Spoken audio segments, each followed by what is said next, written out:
It only took 4 seconds for the first-class attendant to shake her head and say no. Only 3 averted glances were made when he was escorted out of the lounge, and just 1 sentence.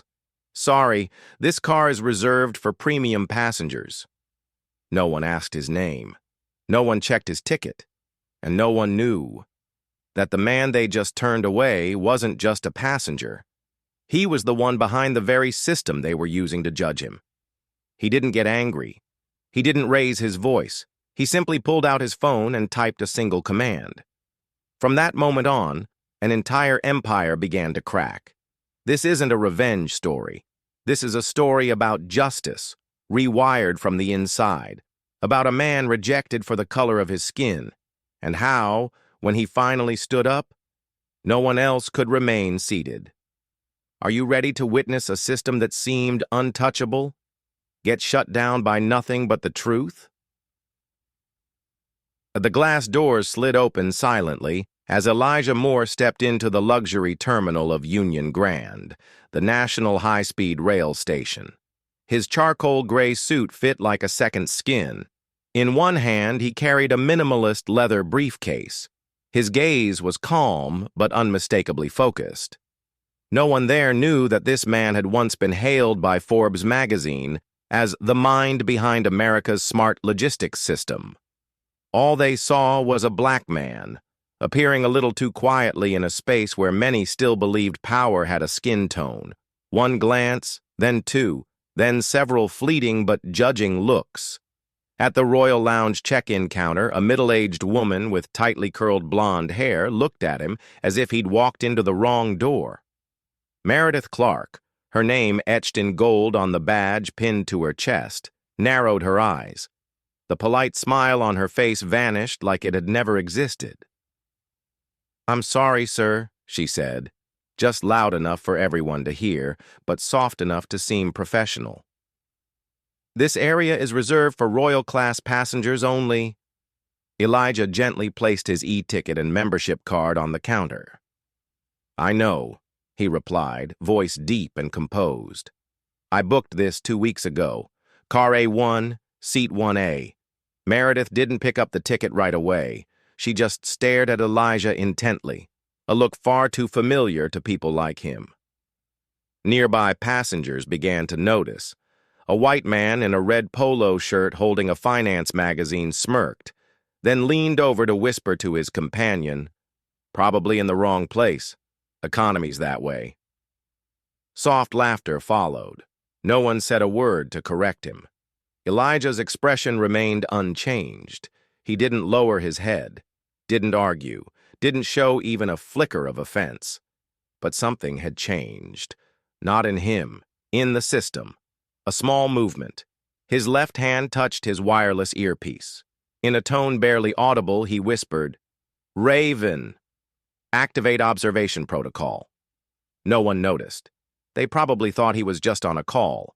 But in that instant, the entire trans-axis rail infrastructure, from surveillance cameras, scheduling systems, ticketing logs, to signal operations, began tracking one individual, one incident, and the beginning of a cascade of mistakes. Elijah quietly stepped aside.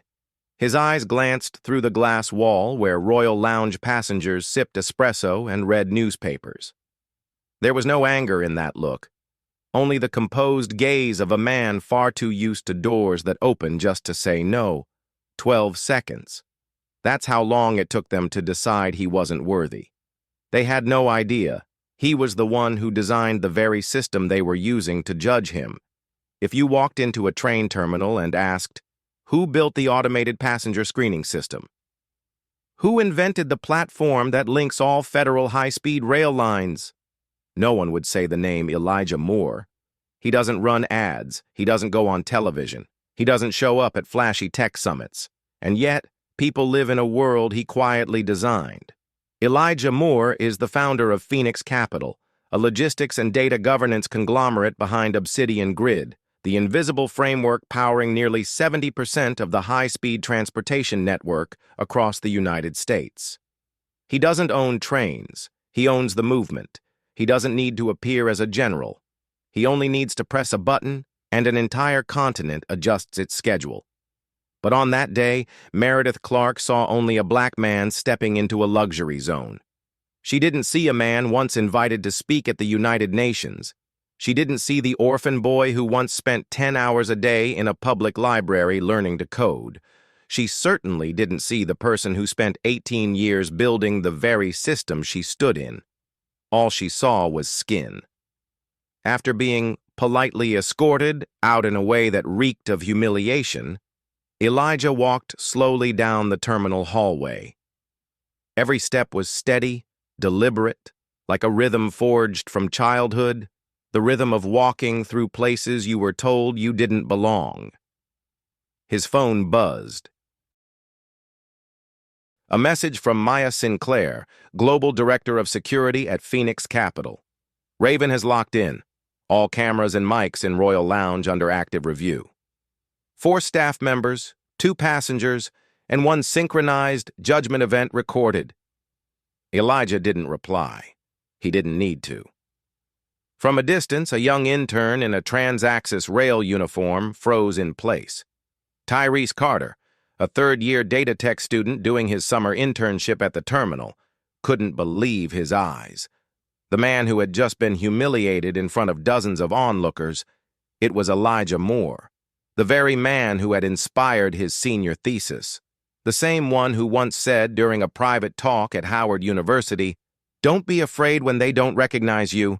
Make the system they rely on function by the fairness you define." And now, that system was about to wake up. In the silence of the corridor, Elijah pulled out his phone and unlocked the secondary Obsidian Grid interface, a mode only founders could access. The screen displayed connection line, Union Grand Station access level, owner command, full surveillance, phase 1, status, actively tracking bias behavior and systemic response. He wasn't destroying anything. He was simply watching and waiting for the system to expose itself.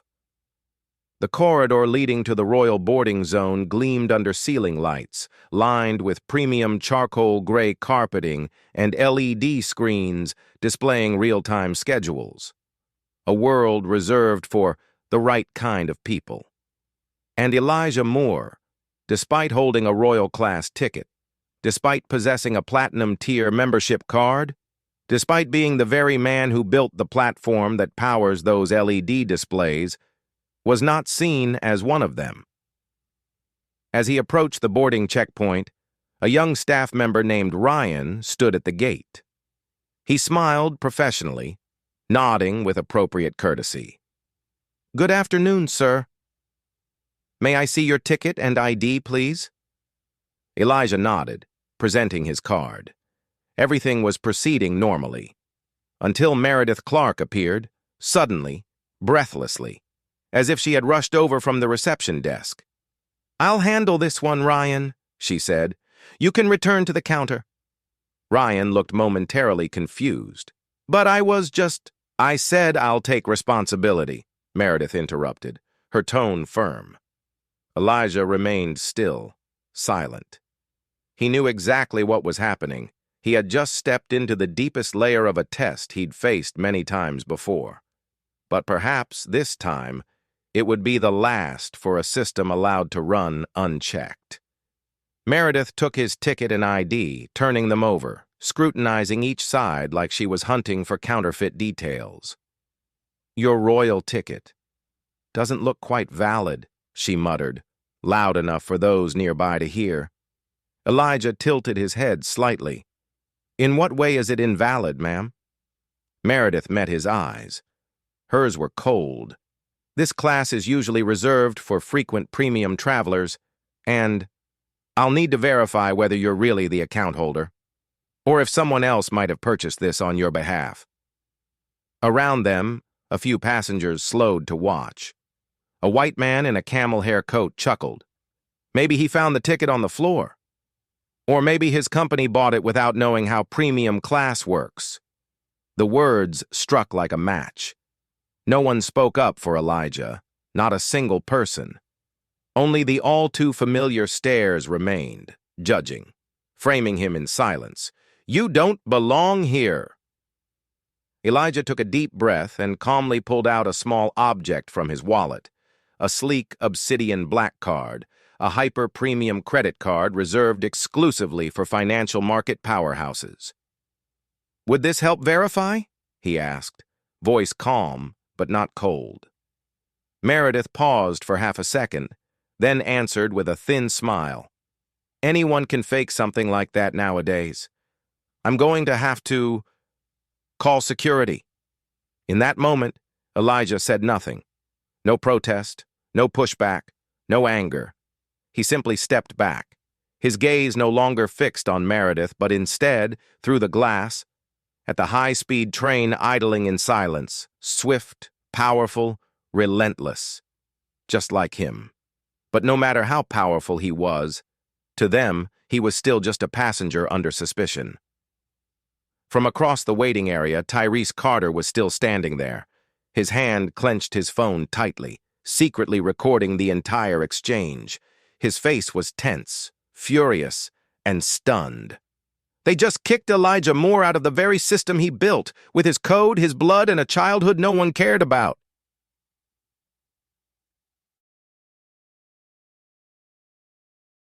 They didn't just reject a man. They slammed a door in the face of a symbol, not with a shout, but with a smug smile disguised as procedure. Just minutes after Meredith Clark made her call, a security officer arrived. Darius Webb, head of security at Union Grand Station, a man who had served 15 years in the military, approached with measured, deliberate steps and steady eyes. "What's going on here, Ms. Clark?" Meredith jumped in as if she had rehearsed the moment. "This gentleman is attempting to access the Royal Lounge with documents I believe may not be valid." Elijah handed over his ticket and ID for the third time in under 30 minutes. Darius studied the papers. His eyes narrowed, like something familiar had just clicked. "Elijah Moore?" he asked quietly. "I believe I've read about you. Phoenix Capital, right?" Elijah simply nodded. Meredith quickly cut in. "I don't care who he is. Here, we follow protocol. If there are irregularities, I have the right to request verification and escort him from this restricted area." Darius turned slightly toward Elijah. His gaze wasn't hostile, but conflicted. "I'm sorry, Mr. Moore. I'll need to ask you to accompany me to the security office, just to complete the verification process. It's procedure." The lounge seemed to go still. A few passengers began pulling out their phones to record, not out of support, but because they sensed a headline in the making. From the far corner, Tyrese Carter clenched his jaw, the man who had inspired a generation of black engineers. He was now being escorted like a trespasser. No applause, no protest, only silence, and a system beginning to unmask itself. As the two men walked away, Meredith returned to the counter. Her eyes gleamed with the satisfaction of a victory. The young colleague beside her, Alina Torres, could no longer stay quiet. "Ms. Meredith, are you sure he was in the wrong?" Alina asked softly but steadily. "I followed policy," Meredith replied coolly. "But he had proper credentials. Maybe he just didn't fit what you imagine a royal-class passenger looks like." Meredith smirked. "People like that are used to privilege. It's about time they learned. Not every place will bow." Meanwhile, Elijah's footsteps echoed against the marble floor, leading down the hall toward the security office. Not a single word left his lips. But his mind was working like a war room. Cameras, fully recorded. Voice tones, being processed by AI to detect bias-laced language. Surrounding passengers, behavior data captured, eye movements, reactions, whispered remarks. In his earpiece, a voice came through. It was Maya Sinclair. "Raven has captured enough data. Ready to proceed to synchronized analysis?" Elijah didn't respond right away. Through the window, he saw a young black girl sitting with her grandmother, pointing at the high-speed train with sparkling eyes. "Proceed," he said. "Let the system—" Unmask itself. Inside the B-2 security office of Union Grand Station, Elijah Moore sat calmly on a leather-padded steel chair. He wasn't angry. He didn't question anything. In fact, he thanked Darius Webb, the head of security, for being courteous and professional in how he handled the situation. Darius was so uncomfortable. He could barely maintain eye contact with the man across from him. "I know this isn't your fault," Elijah said, his voice deep and steady. "You're just playing the role the system assigned to you." I'm truly sorry," Darius replied, his voice rough. "I know you're no imposter. I just couldn't go against protocol." Elijah nodded gently. "I understand, but sometimes not going against it means becoming part of it." A long silence followed. Then Elijah quietly took out his phone, a specialized device directly linked to Obsidian Grid, the covert infrastructure network over which Phoenix Capital held more than 63% control. He entered a single line of code: Protocol Raven, Phase 2, activate real-time system diagnostics. A single drop of ink had just landed on a canvas painted in the fake gloss of efficiency and exclusivity. 15 minutes later, in the IT operations floor of Transaxis Rail headquarters, 2 states away, something began to glitch. Derek Wells, a system engineer on night shift, froze mid-task. "Wait, why did the Washington-Chicago high-speed line just lose all passenger tracking data?" He opened the dashboard, typed a diagnostic command. Instantly, all Royal-class routes disappeared, then reappeared, marked as an error. "Payment gateways rejecting platinum tier cards. Transactions are looping. Tickets are auto-canceling," his assistant shouted. "Damn it, this isn't a software bug," Derek whispered. "This is a precision strike. Someone out there knows exactly where we're weak." At that very moment, in a small apartment just west of Union Grand Station, Tyrese Carter, the young intern, was rapidly messaging Derek. "You don't get it. The man they kicked out of the lounge today was Elijah Moore." "What?" Derek nearly spilled coffee all over his keyboard. "Yes, him. Phoenix Capital. Obsidian Grid. The man who designed the first version of the system we're all running." "We're screwed," Derek typed back. "If he's really mad, the entire system might just turn on itself." And it had begun. First-class seats were automatically removed from the master database. VIP tickets were randomly downgraded to economy. Priority-coded trains were frozen at transit hubs. No one outside understood why. But inside, those who had rejected Elijah Moore were beginning to feel what was coming. At the Transaxis National Operations Center, a red warning line scrolled across the command screen. "Control lost on Royal Track sectors. Access has been rerouted." A senior engineer stood up, pale-faced. "Unless someone's hacking us from inside," the operations director asked. Or the one who built the system is taking it back." Back in the security office, Elijah glanced at Darius Webb, who was now juggling call after call, each demanding an explanation for what had just happened at the Royal Lounge gate. Elijah gave a faint smile. "What are they asking you?" Darius replied, voice barely a whisper. "They want to know who I let slip through the system." Elijah stood, adjusting the button on his tailored jacket. "No one slipped through. I just activated the truth." There were no explosions, no hackers breaking in, just a minor irregularity, discovered at the exact right moment, by the very man who once wrote the system. At Transaxis Rail headquarters on the 19th floor, where the offices of the CEO, CFO, and strategic boardrooms stood, the system was quietly erupting. Priority high-speed lines were experiencing unexplained delays. Complaints on the app were spiking, first-class tickets mysteriously canceled, loyalty points disappearing, and travel maps flickering, as if someone, somewhere, was remotely tweaking the core. Meanwhile, on the internal analytics screen, one name began flashing again and again: Elijah Moore, chairman of Phoenix Capital. The conglomerate owns 61% of the operational data infrastructure powering domestic transportation. In the crisis room, Franklin Hayes, CEO of Transaxis Rail, slammed his fist on the table. "Why the hell did no one tell me this man was connected to our infrastructure?" "Sir," the CTO stammered, "it's from an old contract, from the previous administration. Our booking, routing, and passenger analytics all still run on Phoenix infrastructure." "So you're telling me he could shut the entire system down if he wanted?" Silence. Only the blinking of monitors filled the void. Across the city, Maya Sinclair, global director of security for Phoenix Capital, was overseeing operations from a classified command center. There were no explosions, no hackers breaking in, just a minor irregularity, discovered at the exact right moment, by the very man who once wrote the system.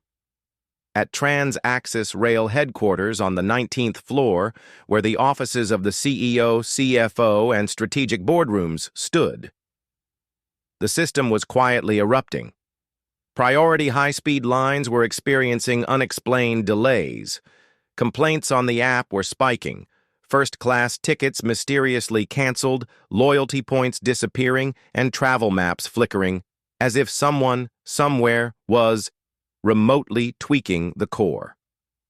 Meanwhile, on the internal analytics screen, one name began flashing again and again: Elijah Moore, chairman of Phoenix Capital. The conglomerate owns 61% of the operational data infrastructure powering domestic transportation. In the crisis room, Franklin Hayes, CEO of Transaxis Rail, slammed his fist on the table. "Why the hell did no one tell me this man was connected to our infrastructure?" "Sir," the CTO stammered, "it's from an old contract, from the previous administration. Our booking, routing, and passenger analytics all still run on Phoenix infrastructure." "So you're telling me he could shut the entire system down if he wanted?" Silence. Only the blinking of monitors filled the void. Across the city, Maya Sinclair, global director of security for Phoenix Capital, was overseeing operations from a classified command center. On the 14th floor of Phoenix Capital, Elijah Moore stood before the glass wall, looking out across the city. The afternoon sun cut through the skyline, casting long shadows over the Transaxis Rail logo, now fading in the smog of its own unraveling. Maya entered, placing a thick dossier on the table. "Here's the full file, proof that they buried racial discrimination reports. Audio of Meredith Clark, emails from the operations director, and a list of 5 years' worth of silenced complaints." Elijah took it, flipped through one page. His eyes weren't filled with rage, only a gaze, profoundly calm. "All right," he said. "It's time the truth no longer had to hide behind something called procedure. We're not going to tear them down. We'll let them collapse on their own terms." No system collapses because of one man. It collapses when those who were silent finally begin to speak. On the third-floor staff lounge of Union Grand Station, Alina Torres, the youngest receptionist on the team, sat motionless, staring into a cup of cold coffee.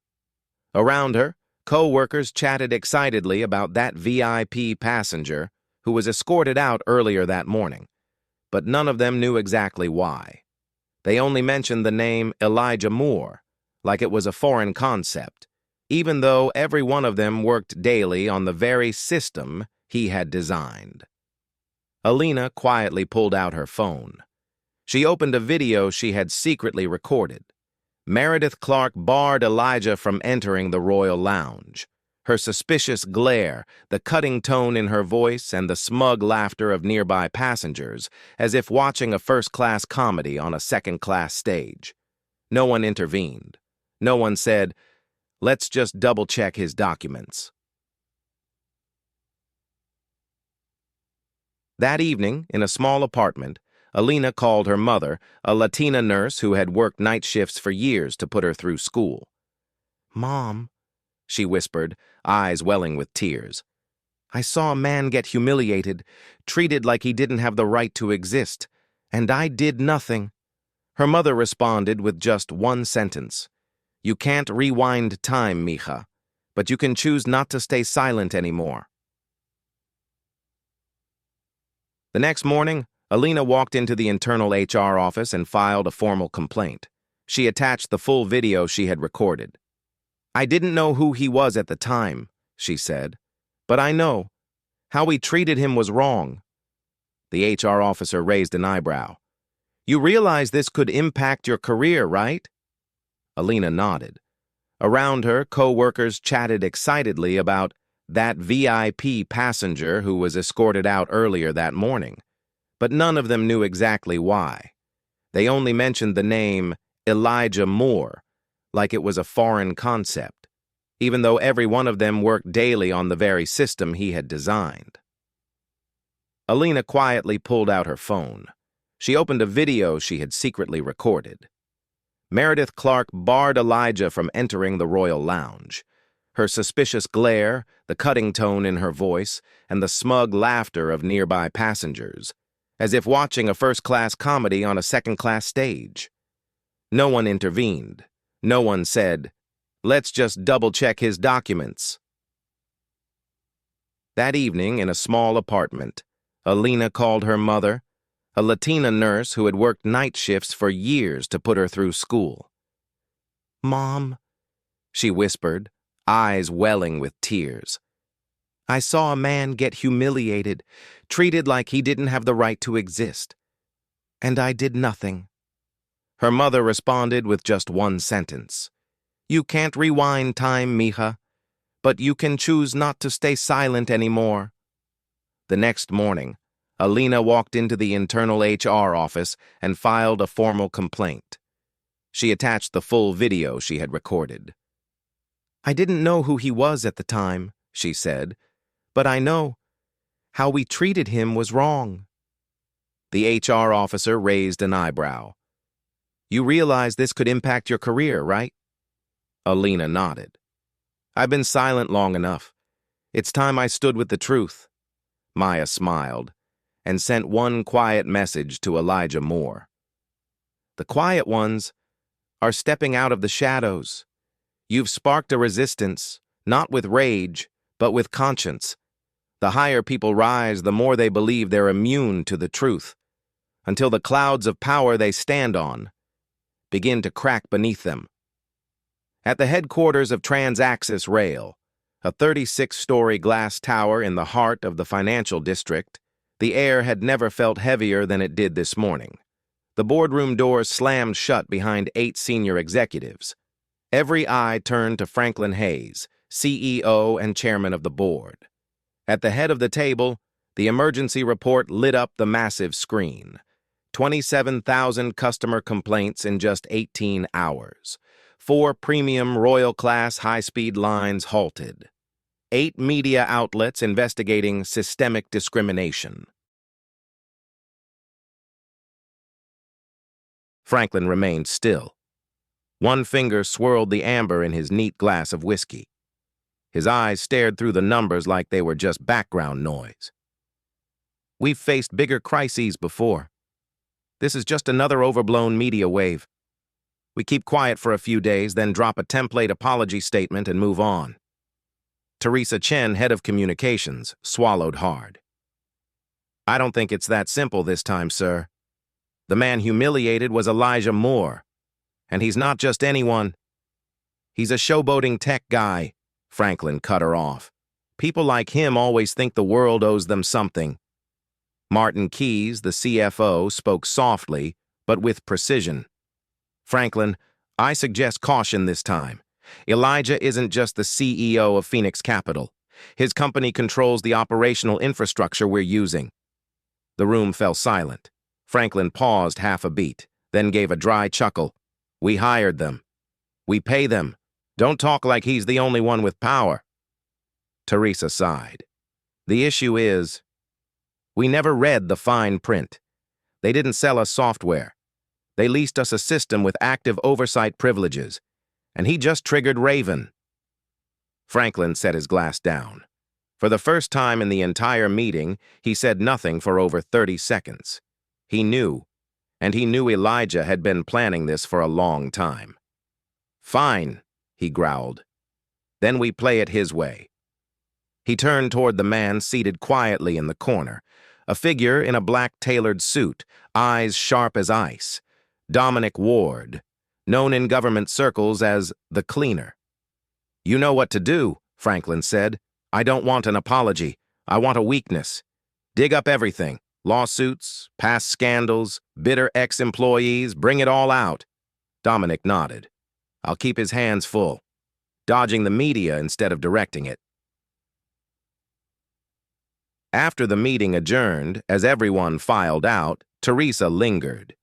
She spoke softly, just loud enough for Franklin to hear, but not loud enough for anyone to record.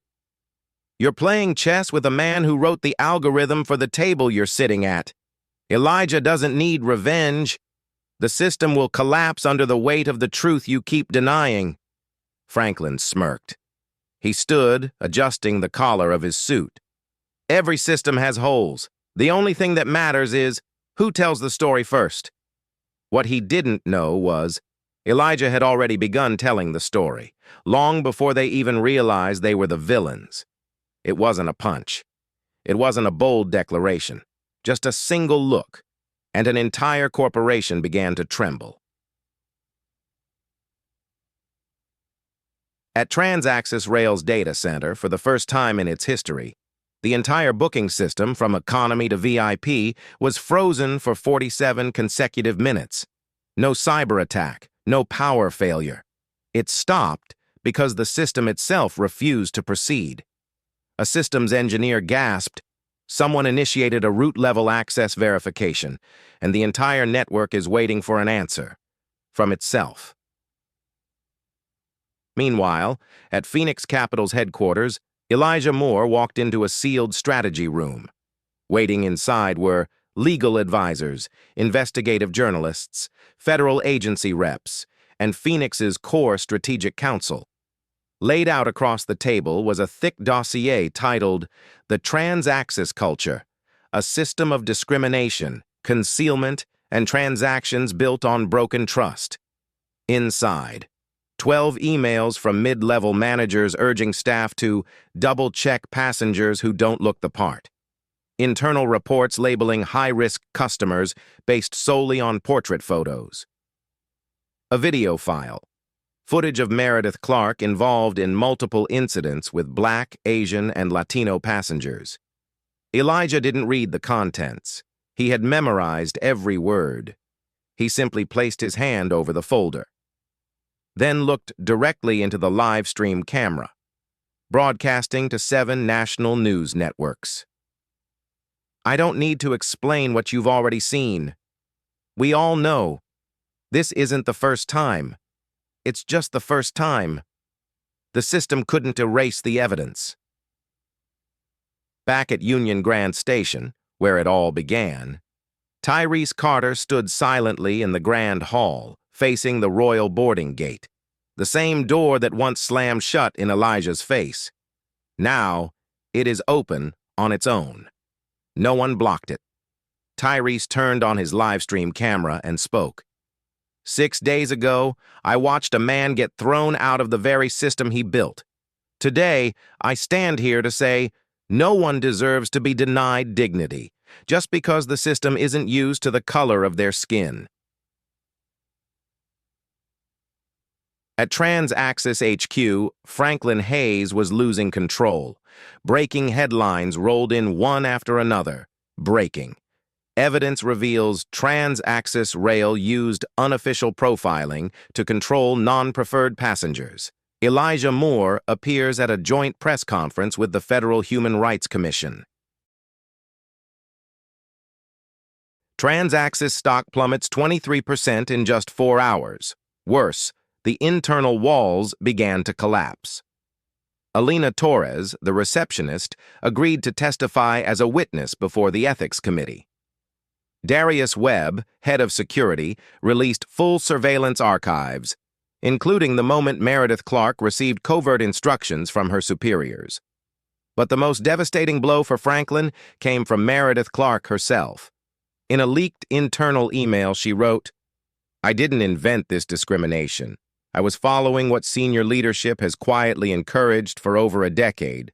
If they plan to make me the scapegoat, I'll make sure the whole country sees who created this culture of silence."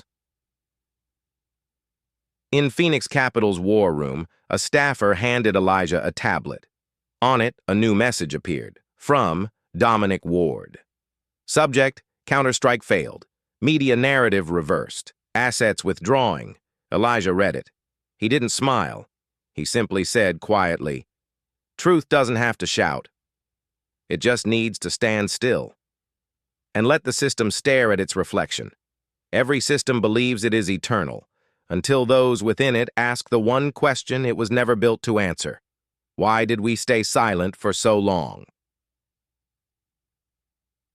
At Transaxis headquarters, the executive boardroom descended into chaos. CNN's live broadcast was playing on the main screen. The Federal Ethics Commission has launched a full-scale investigation into systemic discrimination at Transaxis Rail. Elijah Moore, founder of Phoenix Capital, has filed a class-action lawsuit on behalf of over 300 customers mistreated over the past 5 years. Franklin Hayes stood frozen in front of the screen. Beside him, Martin Keyes, the CFO, slammed down an emergency report. 12 major investors just pulled out. Stock has dropped 42%. 5 major cities report total service disruption. And Elijah just bought 7% of our stock from those very same shareholders. The room was thick with tension, like smoke with nowhere to go. Teresa Chen, head of communications, spoke quietly. "We no longer control the narrative. Elijah owns the story now." Across the city, inside a national television studio, Elijah Moore sat beneath the lights. His charcoal suit reflected a quiet resolve. No advisors, no attorneys by his side, just his eyes and the truth. "I'm not suing because I was insulted," he said. "I'm suing because thousands were treated as if they didn't exist, because a system assumed they didn't belong. And when humiliation becomes routine, silence becomes complicity." The anchor asked, "But you've already won. The system is falling apart. Why keep going?" Elijah looked straight into the camera. "Because I don't want my son to grow up and become another Elijah Moore, learning to stay calm in rooms that never wanted him there. I'm not seeking revenge. I'm seeking reconstruction." And in the following 48 hours, the dominoes began to fall. Meredith Clark was officially terminated and placed under investigation. Darius Webb was cleared of all wrongdoing and invited to serve as an internal ethics advisor. Alina Torres was appointed to Transaxis's new Customer and Ethics Council. And the board of directors held an emergency vote. By a margin of 9-2, Franklin Hayes was forced to resign. He didn't leave through the front in a company car. He exited through the back where reporters were already waiting. Someone shouted, "Do you have anything to say to the public?" Franklin replied, "I used to think I was untouchable, but I forgot. Every system has an owner, and the real owners are those who are no longer afraid to lose their seats." 3 days later, at a private meeting, Elijah Moore accepted the offer to become the controlling shareholder of Transaxis Rail. He entered the boardroom not like a conqueror, but like an architect walking into a site he was about to rebuild. "I don't want to run a corporation. I want to redesign how human dignity moves. One step, one journey at a time." A week later, at Union Grand Station, the very place where it all began, the Royal Lounge doors opened, and for the first time in its history, Elijah Moore walked in. No one stopped him, no ID checks, no gatekeepers, just presence. In the lounge, A little black girl looked at him in awe, then tugged at her mother's sleeve and whispered, "Mom, is that the man who made the whole world stop?" Her mother knelt down and smiled. "No, sweetheart. He just made the world listen, something it had never done before." When old empires fall, most people only think of the damage. But Elijah Moore saw something else. We don't need to rebuild what once stood. We need to rebuild how people treat one another within the systems themselves. After becoming the controlling shareholder and being elected interim executive chairman of Transaxis Rail, Elijah didn't hold a press conference. He didn't appear on television. He made no bold declarations. Instead, he started by visiting, floor by floor, room by room, person by person. One afternoon, he walked into the Royal Line Engineering Unit, where Tyrese Carter was working a quiet shift. No announcement, no cameras. Elijah simply knocked and said, "I heard you were the first one who had the courage to keep the footage from that day." Tyrese froze. I just felt like if I didn't, no one would ever believe the truth again." Elijah nodded. That's all it takes to start building a new kind of system.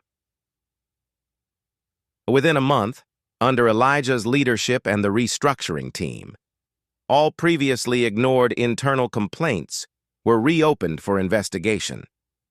An anonymous reporting platform was launched, allowing passengers and employees to flag any form of discrimination, from microaggressions to biased rating systems. Maya Sinclair, head of security at Phoenix Capital, was brought in as an advisor for policy reform. And most notably, a program called No One Left Behind was launched. This initiative promised inclusive hiring from underrepresented communities, free skills training for former employees who were previously dismissed as not fitting the brand image, decision-making power returned to frontline workers in customer policy reform and service guidelines. In a modest auditorium at the new headquarters, Elijah stood before over 500 employees, both old and new. No podium, no slideshow. Just a single folded sheet of paper in his hand with one underlined sentence. "We don't need expensive suits to be heard. We just need a system that listens, even when no one is shouting." The room erupted, not in applause for one man, but because for the first time, everyone felt truly seen in a system that once only saw paper resumes.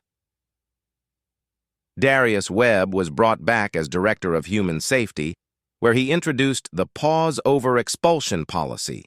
A new mandate requires security staff to prioritize dialogue, transparency, and documentation before immediate removal.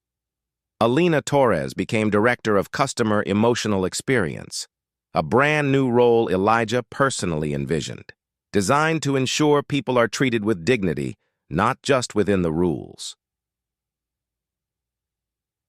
Instead of erasing the past, Elijah chose the opposite. A new wall of photographs now hung in the executive command room. A still of Elijah being escorted from the lounge. A shot of Meredith Clark refusing accountability. Images of frontline staff stepping out from silence.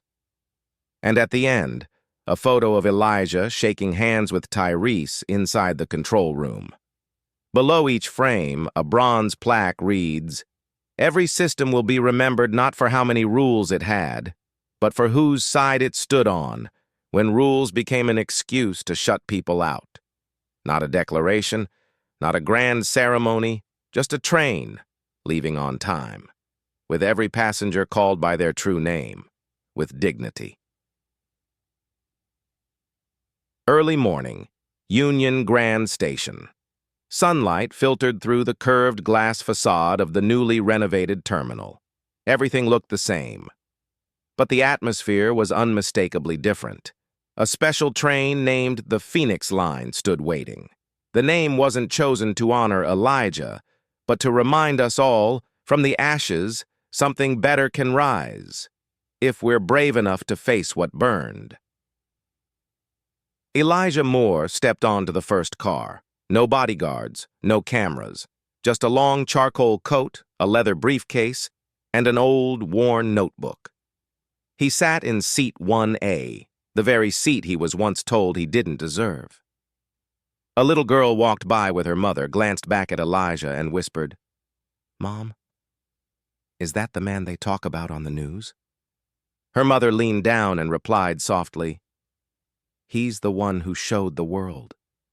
You don't need to shout to change something. You just need to be steady enough not to look away." On the table before Elijah was a small card, left by Tyrese and Alina the day before. It wasn't a congratulatory note, just one handwritten line. "Some doors closed to remind us. We deserve to walk in the front, without asking permission."